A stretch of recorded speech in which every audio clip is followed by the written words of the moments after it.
Hello and welcome to Matt's What's Models. So when I posted this video last week,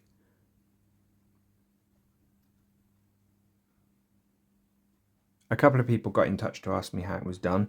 So I'm going to take a quick look at the model today and show you the bits and pieces that you'd need to be able to do this. So first off, a quick look at it.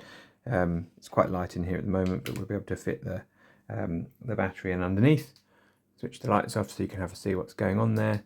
All right, take the battery back out. So that's what we're going to be able to do. All right, and we don't need a great deal to be able to do this. You need a button battery, you need an LED, you need some batteries, not batteries, you need some magnets to hold the battery in place, and you need a drill and a drill bit, which I use a hand drill, all right, just to make my life nice and easy and calm when I'm putting it in, give me a bit more control. And if you've got all those bits and pieces, then you'll be all good to do this. The other thing that I used, which is kind of handy and convenient, but not absolutely vital, is this copper tape, all right, just to make my connections a little bit easier for myself really there. Okay, so in order to do this process, we'll go through each of these parts in turn, and you can see why I chose the one that I did, and I'll put links in the description of the video, which you can click on and purchase the things if you want to. So first off, our button battery. The main issue that we have here is our button battery has to be flat enough, like low enough profile that once we put it into the base, when we've only got this much space, it's not going to be fouling on the ground. So obviously that would make it a little bit more difficult to play with. It's going to make it difficult when you're playing if it keeps getting knocked out and things, so you won't use it and it's not worth doing. So the batteries that I use are these ones. All right, so it's CR2016. So they're 3 volts, they have a decent capacity so it can run the LED for quite a long time, and they are flat enough, importantly, to fit inside of the base. Not all bases have the same amount of space underneath them, so it might be worth checking if you're wiring a different model just to make sure, but these have got plenty of clearance, so it's all good.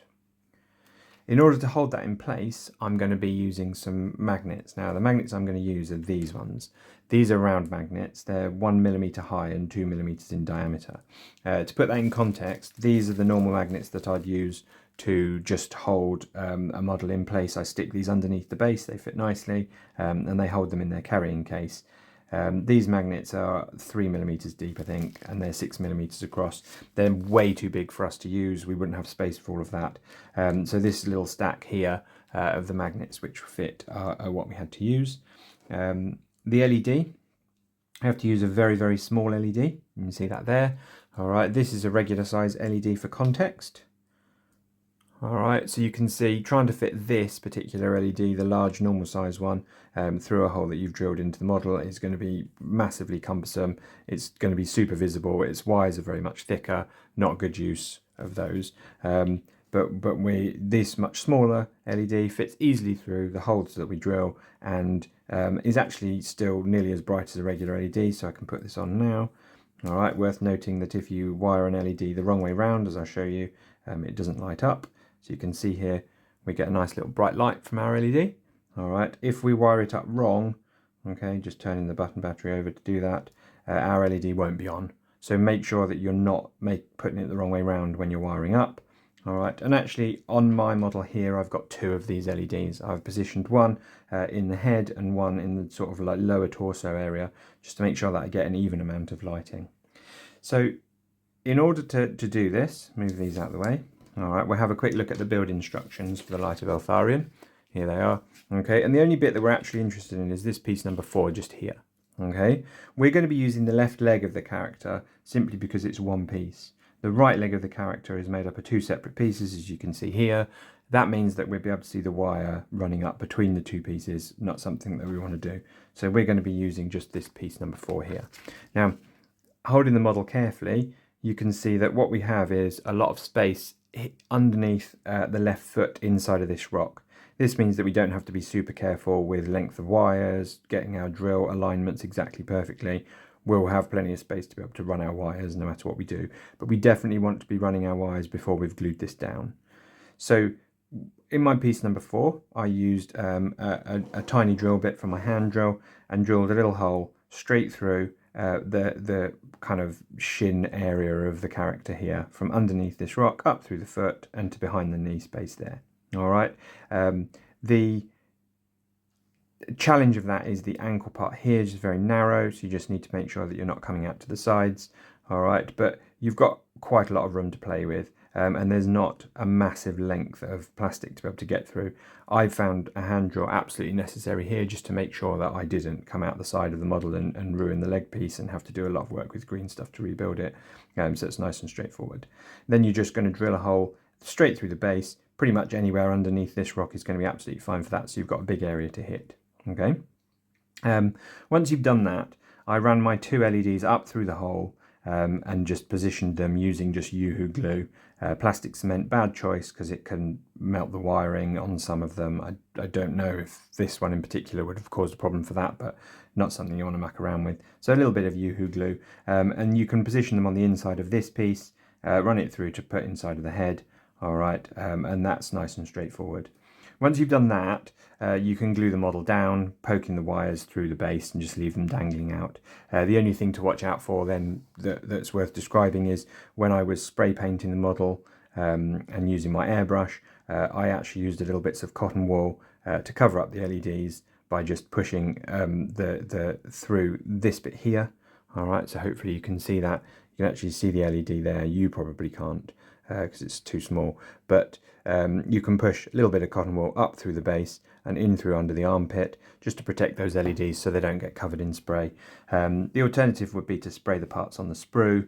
Then if you're working with a brush you wouldn't have any issue, but I kept them covered for the duration of it. And actually this works out quite nicely as well because the lighter grey plastic actually gives a nice reflective surface for the LEDs and just makes it a little bit more bright. So it's a bit more of a visible experience really, I suppose. Excuse me. Now, the next little bit that you got to do is worry about what you've got to do with your electronics. All right, so I'm going to flip the model over so we can see what's going on under the base. Now, this is a little bit messy because I actually put down quite a bit of Yoo-hoo glue to hold everything in place. But you can see just here, this is with a hole that the black and the red wires come through. You can see the red wire running up this way, and you can see the black wire running here. Okay, now what we've got in this area is we've actually got 4 of the tiny magnets placed down. There's one here, there's one here, and there's one here, and there's one here. These make sure that once I put my battery in place, all right, it's going to stay in place. It's not going to move, and I can rotate my model, and that's absolutely going to be fine. Those are the first things that you want to get in place, really. It's a bit of a hassle because obviously they're going to track to each other. So that probably took me longer than anything just to get them. But it doesn't matter where on the base you place them. The only thing you want to do is avoid the hole where the wires from your LED are coming through. You can then shorten your wires if you want to, strip them, expose them. Now, what I've done is I've put down Yoo-hoo glue to keep all the wires in one place, all right, so that I don't have to worry about them flapping around and catching on things, and strip the wires. And then I've applied the copper tape that I spoke about earlier, all right, just over the magnets and over the exposed ends of the LED wiring, and then the positive and negative sides would be there, making sure that you get the right way round. On the button battery, you can see just on the side here, all right, there's the difference between the positive plate on top and the negative plate underneath. Sorry, positive plate on there, negative plate on the top, and that's the only difference. So when we're touching the side, we're getting the positive plate. When we're touching the top, we're getting the negative plate, all right, which means that we have them like this, so that the side of the battery here is touching the positive red lead, and the negative top of the battery is on that copper plate there. All right, now there's no high voltage here or anything. You can faff around with the wiring for as long as it takes for you to get it right.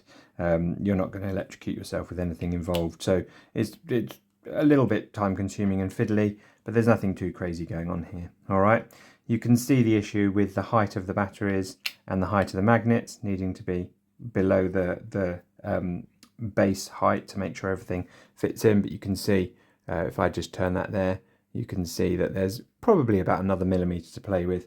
All right, but obviously if you've got flock on your gaming base, things like that, you might not necessarily want it to be causing you obstructions too much. All right, but it stays in there relatively well. You can slide it over and keep it without it discharging, no lights on, or you can slide it over, all right, and you get your lights on in your model.